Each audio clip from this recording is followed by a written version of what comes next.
இன்னைக்கு என் வாழ்க்கை இப்படி ஆனதுக்கு முழு காரணமே நீதான் அப்படின்னு நிறைய நேரங்கள்ல நம்ம வாழ்க்கையில பிரச்சனை கொடுத்த ஒரு நபரை பார்த்து நம்ம சொல்லியிருந்திருப்போம். ஆனா அந்த இடத்துல ஒரு விஷயத்த நம்ம தவற விட்டுட்டோங்க. அது என்னன்றதை நானே என் வாழ்க்கையில இப்பதான் உணர்ந்தேன். அதாவதுங்க, இன்னைக்கு மனுஷாளுங்களை நிறுத்தவும் முடியாது, மாத்தவும் முடியாது.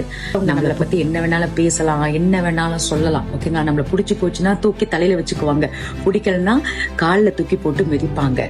அதனாலங்க இன்னைக்கு அடுத்தவங்க நம்ம கூடிய கடைசி வரைக்கும் உண்மையா இருப்பாங்களான்னு கேட்டா தெரியாதுங்க, அவங்கவுங்க எண்ணத்தை பொறுத்து.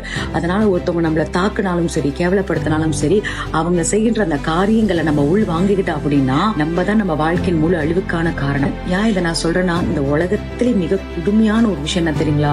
நம்மளுடைய எண்ணங்களை தூக்கி நம்ம கண்டதையும் போட்டு சிந்திச்சு நம்மளை வருத்திக்கிறது தான். இதெல்லாம் என் வாழ்க்கையில நான் கடந்து வந்த கொஞ்ச நாளைக்கு முன்னே. சோ அதுல இருந்து எனக்கு கிடைச்ச பாடம் என்னன்னா, அடுத்தவங்க என்ன செஞ்சாலும் அதை முழுமையா ரொம்ப சீரியஸா எடுத்துக்க வேண்டாம். இந்த உலகம் என்ன அழிஞ்சு போச்சா, இல்ல நம்ம தான் இறந்து போயிட்டோமா, என்ன வேணாலும் செய்ய. இன்னைக்கு நம்ம யாருன்றதை உருவாக்குறதே நம்ம தான். நம்மளை பத்தி கேவலமா பேசுறாங்களா, நம்மளை புரிஞ்சுக்காதவங்கள நம்ம வாழ்க்கையில சேர்த்துக்க வேணாம் அப்படின்னு நினைச்சிட்டு நம்ம வாழ்க்கையை பார்த்து போனோம்னா நம்ம நல்லா இருக்கலாம். நம்மளுடைய காரியங்களையும் பேசுற விஷயங்களும் தான் நம்ம எண்ணங்களை கண்ட்ரோல் பண்ணி நம்மளை கொடுமைப்படுத்துது. அந்த கொடுமையில தான் நம்ம வாழ்க்கையை நம்ம இழக்கிறோம். அதனால அடுத்தவங்களுடைய வார்த்தைகளும் செயல்களும் என்னைக்குமே நம்மளை கண்ட்ரோல் பண்ணிடக்கூடாது.